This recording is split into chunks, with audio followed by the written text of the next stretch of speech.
Okay, everyone, it is 12 o'clock right on the dot.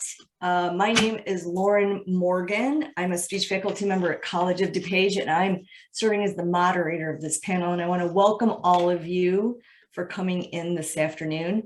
And I want to also mention Stephanie Quirk, who's going to be assisting with moderation of this particular panel. So welcome, Steph, and thanks for helping out today. We are very excited to be here talking about COD's Food Security Initiative and the efforts that we've been making to fight food insecurity at College of DuPage. So we're so happy that you're here to find out what we're doing, and we're going to do our presentation and leave some time for questions and answers at the end, or discussion, comments. We're hoping that what we share is going to be useful for everyone, including us. So I would like to first let you know that we're have several presenters today, and I wanted to make sure to recognize all of them before we get started. And I'll try to introduce them as we're moving through our slideshow, so you know who's speaking at each time. So first of all, we have Deborah Edelman, English faculty, Shamli Ajgankor, who is a biology faculty member, Emmy Chambers, who is our Campus Compact AmeriCorps Vista student worker, David Kramer, our culinary faculty member, myself in speech, Jackie Reed, one of our student interns, and Chuck Steele from Student Life. And we're actually going to get started first with Chuck. So I'll turn it over to you, Chuck. Thank you, Lauren. Hello, everyone. I am Chuck Steele, manager of Student Life. And our Food Security Initiative team is a great group of faculty, staff, and students that has joined forces to address food insecurity on our campus. Lauren already mentioned a lot of our team in the introduction. I do want to add that we have faculty from art. We have staff members from the natural areas manager. We have the natural areas manager as one of our staff members of the committee. We have one of our student life coordinators as part of the Food Security Initiative, and then also myself from Student Life. We have just split a position that was half the garden and the pantry supervisor. We have just split that into two separate positions, both of which are posted in the community section in Whova. So feel free to share that. Also, for the past 3 years, our team has included a Campus Compact AmeriCorps Vista. And I can't begin to tell you how valuable they have been to our team. I know that probably a lot of you already work with Campus Compact, but for those who don't, I highly recommend it.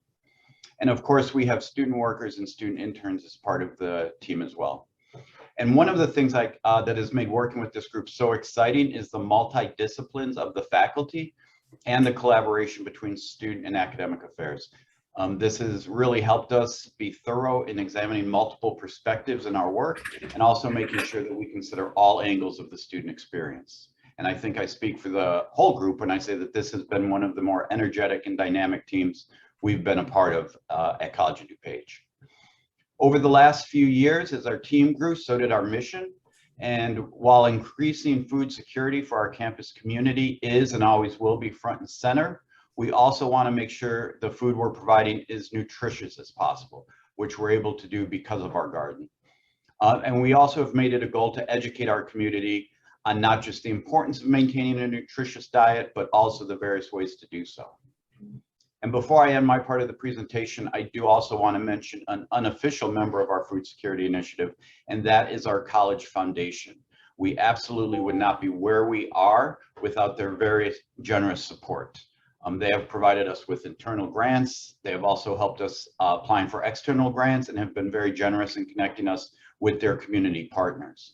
The foundation board even amended their articles of incorporation to include the Food Security Initiative so that we can affiliate with the Northern Illinois Food Bank. So we owe them a big debt of gratitude, and I want to be sure to recognize them for the impact that they've had on the Food Security Initiative.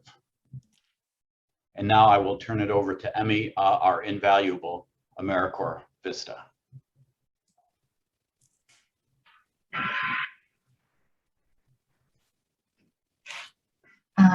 Can someone change the slide? Sorry. Thank you. So I'm going to talk a little bit about our fuel pantry, which is our food pantry on campus. So the fuel pantry was started because in 2015, COD's Phi Theta Kappa chapter conducted a survey that showed that 1 in 3 respondents were either food insecure or knew of someone on campus who is food insecure. And if you've been to earlier sessions today, you might have seen the statistic from the Hope Center that 39% of community colleges have been, 39% of students at community colleges have been found to be food insecure. So even though that was the number that the survey reported in 2015, that number is likely even higher than that. And of that original survey that Phi Theta Kappa conducted, it was found that 13% of students were severely food insecure and were eating 2 or fewer meals per day. So the pantry opened in 2016 to try and address this need. And since opening, we have served over 1,200 clients. In 2021 alone, we served approximately 220 students and distributed almost 30,000 pounds of food. And we also conducted a survey of our clients in February of this year, and approximately 50% of the clients surveyed reported that they had experienced an increase in food security after using the pantry. So when the pantry was originally founded before COVID began, we had a shopping model for the pantry. So clients would come in and they would select what they wanted from the shelves. We had a certain number of points that they were able to select items for, and different items had different point values. And most of what the pantry had were quick meals and snacks for individuals, and the point total was also meant to reflect the amount of food that an individual would need. But this kind of changed when the pandemic happened. So initially, when the pandemic happened, the pantry shut down for a couple months, but it was able to reopen in June of 2020 with a curbside pickup model. So clients would go online and fill out a Google form with the items that they liked and then, or that they wanted, and then they would come on Thursday afternoons to pick up their orders. So, could you go back a slide? Oh, so sorry about that. No, no problem. So this bottom picture is an image from our curbside pickup during COVID. So we were really happy we were able to adapt in this way to continue serving our students and our COD community in general. But at the same time, the Google form offered very limited client choice as opposed to the shopping model we had before. But with this change to curbside pickup and with the pandemic, one thing that we noticed was changing demographics. So instead of having individual college students coming in and using the pantry, we started seeing more and more people who were trying or hoping to get food assistance for their entire household. So with that, we kind of amended our point system that we used to, instead of making it be kind of dependent on an individual, we changed it to reflect a client's household. So now, depending on the size of their household, they get different numbers of points to get items that they need so that they have enough to provide meals for their whole family. So with that, we then in the fall of 2021, so just last fall, were able to kind of adapt again to a new model of operating within the continuing COVID pandemic. So we now have been able to switch to an online ordering system. So we've liked being able to do this because it provides the safety that we were kind of hoping for with COVID with the curbside pickup, but at the same time, also provides greater client choice. So every item we have in our fuel pantry is put into an online ordering system, and clients can select exactly what they want. Even down to, like, for our pasta sauce, they can select the exact flavor of pasta sauce they want. So we've really been happy that we were able to adapt to this model because we're able to offer the client choice we had before and at the same time keep that safety with COVID. And now we, in addition to like having a point system that reflects clients' households, our products have also kind of changed to reflect those families and households getting food items. So instead of those kind of quick meals and grab and go items that we have before, we now also have things like beans and rice and pasta sauce, and also baking items like flour and sugar and salt and oil. So that's kind of like wraps up our transition for the fuel pantry of operating models to where we are now. But another important component of the fuel pantry is how we stock it. So at the moment, we stock our pantry predominantly through retail purchases that we purchase ourselves, but we also do receive some donations both from other food assistance organizations in our area when they have an excess of items, and then also from different members of the COD community and the outside community.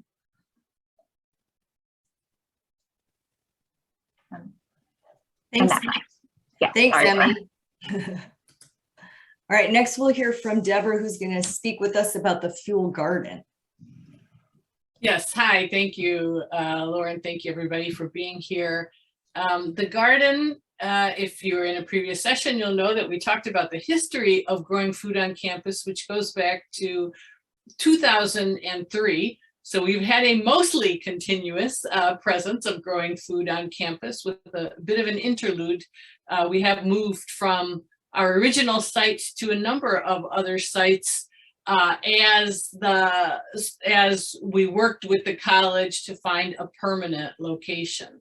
We're really happy that we now have a permanent location. You can see a picture of it in the beautiful site that lines up right against one of our prairies. And we note, of course, deliberately the interface of that wild landscape and our cultivated landscape. And we have some infrastructure now on that site that you can see the raised beds, which we were able to start with. So in one of the iterations of the garden, as I said, we've moved around. We were able to get some starter beds from Garden Works, and we've since been able to install more raised beds, which make for effective suburban gardening and better managing of our site. In the distance on that shot on the left, you can also see a pavilion, which serves as a teaching, learning, staging, resting area that was built by students in a design and build architectural summer program run by a faculty member in architecture, Mark Pearson. We, as the garden and as the food security initiative, were able to be their clients. And we talked about what kind of site we could, or what kind of structure we would want on our site. And they went through various iterations of it until we got something that's very beautiful and reminiscent of prairie style architecture that fits with our landscape. We also, on the right, you can see we've been excited to be able to expand to year-round production, and we have our aquaponic towers. So we are growing year-round, and we're growing outside and inside. Outside in our garden, we've grown more than 50 types of crops. We are interested in a broad diversity of crops. We're interested in companion planting, maximizing the site so that we have early season crops, full summer crops, fall crops, season extender crops. There's a lot of really beautiful built infrastructure on the site that our previous garden manager, Anna Vitek, worked hard to get going there. We are growing more than 20 crops in the greenhouse. And since we came to this permanent site, which is a beautiful site, and we invite those of you who are local to come and check it out, we have grown and harvested more than 1,400 pounds of vegetables, which go to serve our students and our community, some of our staff, through the fuel pantry. So it's a really beautiful integration of growing food right on campus, distributing it right on campus, as we saw in Emmy's presentation on the pantry, and not only providing the food for our community, but also providing the opportunity to grow the food, because students work with the garden manager to plant, to maintain, to harvest, and to distribute the produce that we grow. Thank you very much, Deborah. Yeah. And next we're going to hear from David Kramer, who will tell us about the garden harvest. Great, thanks, Lauren. Good afternoon, everyone. Thanks for joining us today. So when the Fuel Garden came to us with this idea of trying to partner, of course, the answer was yes. What a better way to introduce the culinary students to this fabulous organic produce. So what would happen is Anna would have an extra supply of product that would not have a long shelf life.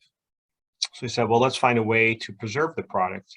So we would make things like tomato sauce. We could can it. And for those with limited refrigeration, they could have those things on hand. And then they could get some pasta from the fuel pantry and have a meal. We would also take things that we had in conjunction. For example, we had beans already in our department and things like onions. We could make vegetarian chili and do the same thing with it. We could can it. It would have some be shelf stable, and they could keep those items for a period of time. Again, those with the limited refrigeration. The other thing that we're hopefully going to continue to work on is develop recipes and videos for clients to prepare the items, because we do get some varieties of things that are maybe a little uncommon or just not knowing what to do with some of the produce. So how can I take this item and do something with it? And again, keeping it simple, keeping it nutritious. So along with the recipe, we're wanting to create some links to YouTube to actually do that dish. So cook it for them so they can see how it's made. The other thing we do use our facility for, because we have large sinks and areas to wash vegetables, it's also been a great way to take that produce and wash it for the clients prior to them picking it up. So thank you. Thanks, David. Shamali is going to tell us more about both our internal and external partnerships and some of the educational opportunities that we've had on campus. Thanks, Lauren. And thank you, everybody, for being here and joining us in this session. As Lauren mentioned, I'm going to talk a little bit about the partnerships that we have developed over time. As you noticed when Chuck had talked about the mission of our project, one of it is a direct meeting a direct need, which is to feed students. But then the other aspect of it is to give students an opportunity to engage with sort of the issues related to food security and recognize that within their own disciplines, they have a way to contribute. David just talked briefly about how culinary students can be involved in developing recipes and in taking extra product and making it into shelf-stable items. But in addition to that, we have had other students from other disciplines involved. This is a close-up, if you can see in the top corner there, a close-up of that pavilion that Deborah mentioned.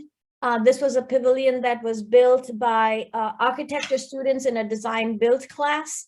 And so the pavilion gives us a very practical place to hang out, but at the same time, it was an opportunity for the students to work with us as clients and to, in one summer, have a project that they could both design and sort of build and install.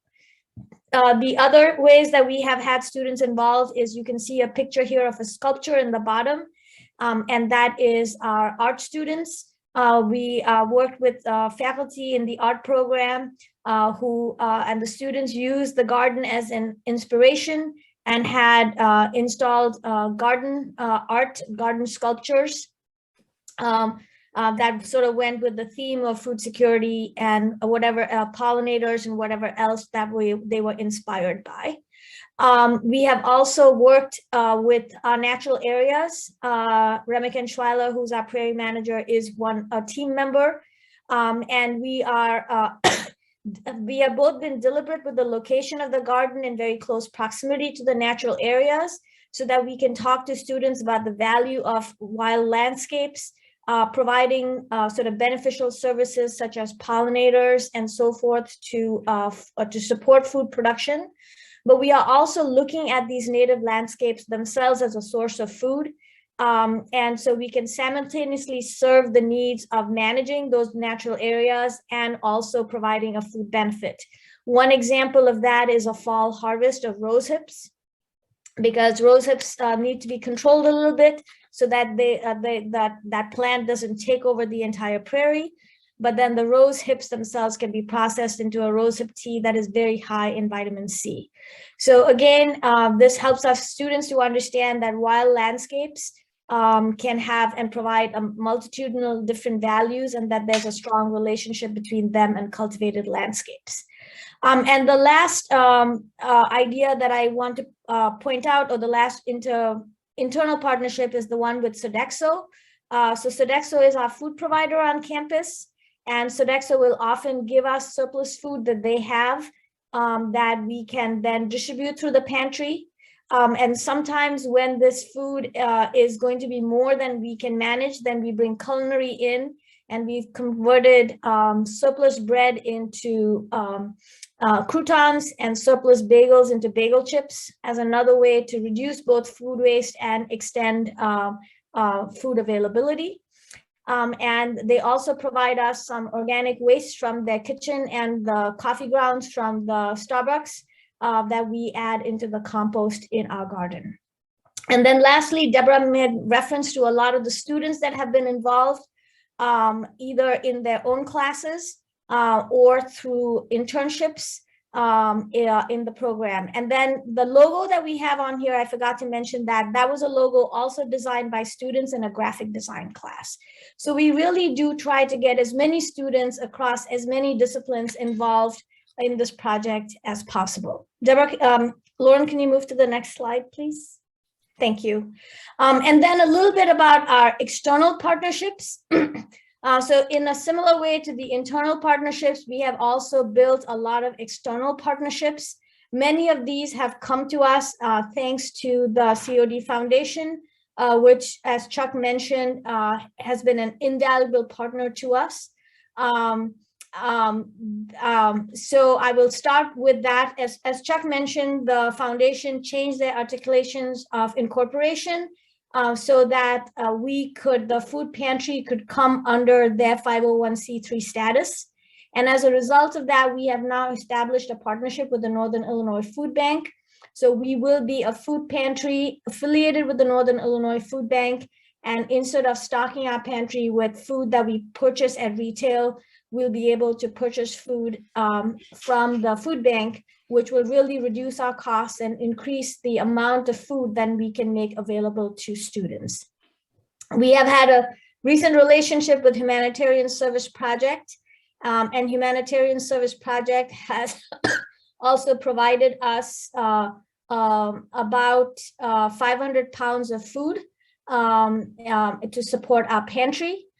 We have worked with the Glen Ellen Park District to do a film in the garden that sort of moved forward the idea of looking at sustainable food production.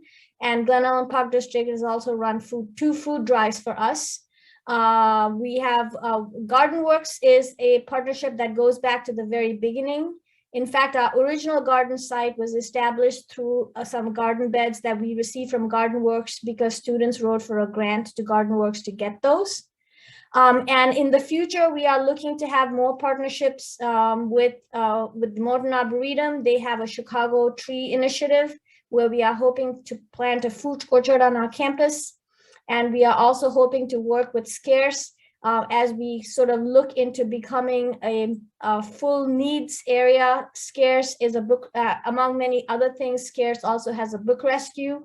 And so this will allow us to have books, fiction, nonfiction books available for our clients in addition to the food.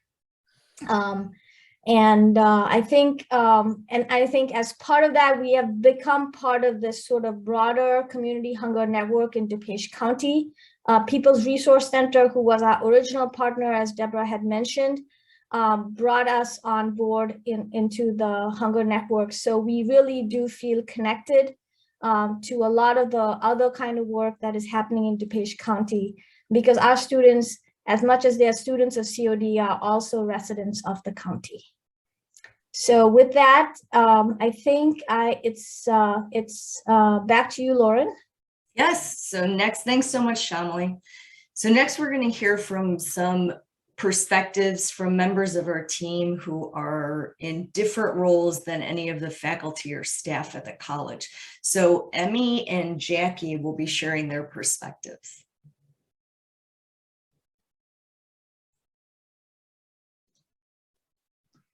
I can go first, unless Jackie, you want to. I can't see Jackie's Zoom screen, so I'll go ahead and then you can go. So I would just love to share my perspective really quick of being in Campus Compact AmeriCorps Vista, serving in partnership with the Food Security Initiative here.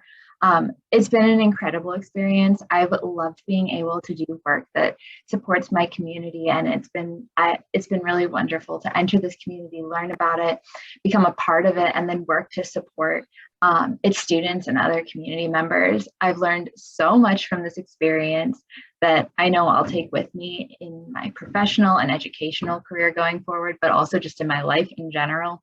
And it's really hard to imagine another job providing as impactful of an experience as this has been. And I really hope that the work, if you're not familiar, AmeriCorps is a one-year position that I am, I think, about 7 months through. So I really hope that the work that I've done and then continue to do through my last couple months of service builds upon the amazing work of others that has already been established here to educate about food insecurity in this community, and then also to provide more supports at COD to address it. So then Jackie, over to you. Hi, everybody. My name is Jackie Reed. I just want to echo basically everything that Emmy just said. In 2020, just before the pandemic, I became part of the Food Security Initiative. I work primarily in the garden, but I also try to assist with pantry operations whenever possible. So being an intern for the Food Security Initiative brought me many remarkable opportunities. Firstly, I had the pleasure of building long-lasting relationships with my wonderful mentors and peers. Secondly, I gained a considerable amount of knowledge on the cultivation of plants. Most importantly, though, I had the privilege of helping to feed the members of my community. It brings me such joy to know that every seed I planted, every garden bed I watered, and every crop I harvested aided in the nourishment of many local families. All right, thank you so much for both of your perspectives. And it has been our greatest pleasure to work with you and the other students who have been working on this project for so long. It really is a top to bottom project at our institution. And I'm gonna follow up with what our future aspirations are. So this has been a very bountiful project, but we know that we can do more. So we have quite a number of things we'd like to be doing. So there's 3 that we want to highlight. First of all is garden expansion. So in the image on your right, you'll see a very bright green highlighted area, and to the left of that, a little bit dustier green. The dustier green area is where we currently have our garden beds, and we would like to recover the land that is bright green to expand our garden. That's also where we'd like to be able to put fruit trees in that Shamali had mentioned.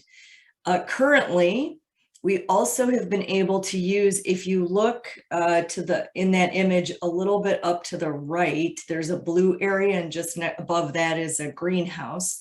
That's the biology department greenhouse. We've been able to use that to produce microgreens during the winter months that were distributed through the pantry. And we would like to be able to expand our ability to do that. So we're hoping to get our own greenhouse for use specifically with the garden. We've also received permission to put up a storage shed, because currently we don't have a place near the gardens to house the materials to actually plant, manage, and harvest in the garden. So it's a lot of carrying things back and forth. So with that storage shed, that will expand our capability to have our tools and resources right next to the beds.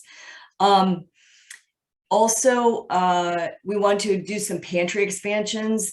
Although we heard earlier from Shelley about the fact that you can operate from within a small space, we have larger space than a very small closet, but it's not large enough to really serve all of the students that we can serve. So we want to recover space on campus, find space to expand the pantry. We've also been able to secure some refrigeration, but it's not sufficient, again, to allow for us to extend the shelf life of the produce that we're producing and expand access to fresh fruits and vegetables. So with more refrigeration, we'll be able to do that and really up the nutrition level for our clients.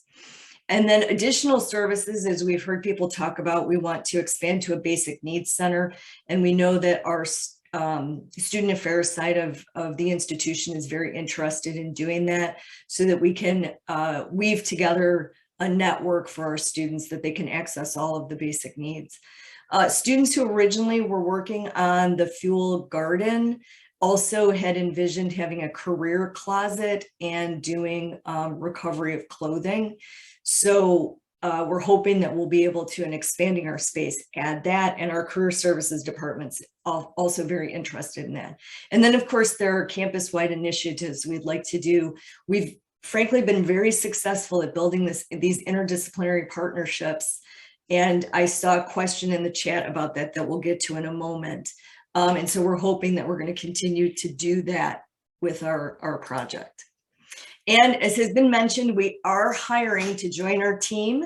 And in the community section of WOVA are all 3 of these job postings. So we are looking for a full-time garden supervisor, also for a pantry supervisor, and for our campus compact AmeriCorps Vista. So if you are interested, please take a look at those job postings. And then also Shamli and Remick have offered to serve as our points of contact if you have questions about those positions. So we're very grateful to have all of you here. We hope that this information has been useful, and I'm going to stop sharing my screen so that we can get to questions. We have just under 10 minutes to be able to answer questions, and I'm going to actually start with there was a question about, was it challenging for you to create external partnerships? How did you do it? And are there any other departments, such as public relations, who helped you with reaching out? So Shamli, I think since you've often kind of taken the lead on some of those partnerships, that might be a good question for you to answer. So I would say, and actually Chuck could talk about this more, but in terms of the pantry, so initially when we started, as you know, the history of the pantry and garden was that they both started independently, and then we brought them together under the Food Security Initiative. But when the pantry first got established, COD's public relations department used to do an annual, I think it was a food truck rally and a run or something like that. And I think from one of those, there was some money raised. The money that was raised was given to the food pantry. We are also, we work with the foundation when they have giving within the community, within the campus community. We are, the Food Security Initiative is often one of those projects that is listed to be supported within the college by people. So there has been a lot of not just the internal partnerships in terms of getting students on board and getting faculty on board, but also getting support from within the community. In terms of external partnerships, I think a lot of it has come from connections that people already have in the community. And so, yeah, so we've had a historical connection with the PRC for a variety of things. So we work with career services and service learning program, and they have relationships with some of these community partners. Some of these community partners, excuse me, have come to us through certain programs like horticulture or culinary or the biology department. So they have come to us a variety of different ways. And once you start connecting with someone in the community, they will often say, hey, have you talked to so-and-so? They will also be able to help you. And then that network just builds in that way. So I think hopefully that answers the question. Thank you very much, Shamli. There was also a question about the obstacles that we ran into trying to get the garden started within such a large institution. So whoever would like to take that, Deborah, go right ahead. Yeah, I'll start out. I think Shamli may also want to add something. Shamli and I were the two faculty members who started the garden in 2003. And then many more have joined us along the way to make sure that it kept going. We were able to start the garden with a grant that the honors program had at that time. And so we were able to use that generous support to get just the financing going, to have somebody take on some minimal hours per week as a garden leader. And we also did have some costs involved with digging up the original site and maintaining it. So we did start with that kind of grant that the honors program had. But then that did not lead necessarily to sustainability of the project itself. And so we did have to make a lot of noise, reminding me of one of the sessions earlier, like just keep in everybody's face and say, we know this is a valuable project from the point of view both of educating students and providing basic needs. And so it has been challenging, and we have had to find ways to approach the various places on campus that could make this happen. We've had to secure permission for the site. We've had to find another site when the original site became a future building, which is now our tech building. So we have had to really believe in the project and know that there were various places in the college that we could make some noise in. And then, of course, the support of our colleagues across campus has been huge from the beginning. Faculty, staff, students, really recognize the value of it. And so we're willing to also speak up, make requests. When we sold produce on campus as a way of saying, yes, this can be, if we need to be, a financially self-sustaining project. We sold partner shares, and these were shares where people could buy a share as if we were a CSA, a community supported agriculture project, and then not get their share. So we were able to still support that share of vegetables to the people who we wanted to provide food for at the People's Resource Center. So I would say we've been endlessly creative and inventive, and it's been the support from across campus and the willingness of people to speak up when the college didn't really see where this project fit. And then I would also just say that it has been, as was said in this presentation, the fact that the project started in academics with Shamli and I starting this out and integrating classroom material into this, but we got the support of student affairs, and it was that across campus kind of collaboration ultimately that is responsible for the garden still being there. So that's what I would say about that. And I just want to add one point to what you talked about, Deborah, that my engagement really came through offering a student project in class. And then because I'm a speech teacher, the project involved students speaking publicly about their projects. And someone on our administration came to one of the student presentations and advocated on our behalf. So I also think that it's sometimes these very small student-based engagements that really allow for an opportunity to be expanded, and by inviting other people in to hear what students have to say. In the student panel I was just in prior to this, the students really talked about that, make a lot of noise. And so any chance that we have to allow students to do that, I think is really beneficial. And then we have just a few more minutes. So the last question is a little bit longer. What steps are you taking to encourage college students and community members that utilize the garden and pantry to choose fresh food options like the produce from the garden and meal kits from Culinary instead of more processed options that are usually less nutritious? I can speak to that. As far as produce goes from the Fuel Garden, we really don't do anything because our clients are already looking for it so much. When we have it, it goes so fast. like we with the produce that does end up going to the pantry, we take the step to separate what we think won't be, when we do have a really big excess in the summer, we do send that part to Culinary, but everything that goes into the pantry, we very seldom have anything that gets wasted because our clients are already looking for that. But to kind of speak to that point, I do think that we could do more to try and encourage the use of like healthy products, or eating healthier foods that aren't as processed outside of the fresh produce. So that fresh produce does go really fast, but then we also do have kind of a mix of things that are a little healthier and are not quite as healthy in the pantry. So I think that when it comes to the non-perishable side of things that we provide, we could have more space to have nutritious options.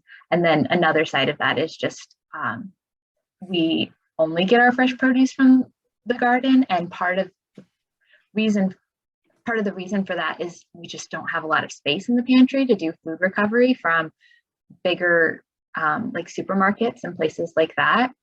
We don't have the space, and we also don't have the staff capacity to go to those places and pick up those items. So hopefully if we can get our pantry manager and then also eventually get that bigger space, we'll be able to have more fresh produce just consistently in the pantry. And then we can kind of take those steps to encourage eating that fresh produce. Thank you, Emmy. And I'll just add one small point. Our previous garden manager was really working also to think about the cultural element, and that certain patrons would like certain types of foods because of their cultural backgrounds. And she had been very committed to attempting to make that happen by planting different types of produce as well. So we're hoping to continue that. So we have just about 3 minutes before the closing session. And I noticed that there was one last question, and I just want to acknowledge that you can cut for following up if you're interested in collaborating or supporting. I think Emmy, maybe you can speak to this better about what's the best way to contact us, any of us. Is there contact information through WOVA? Who's best to contact? So through Hooby, you can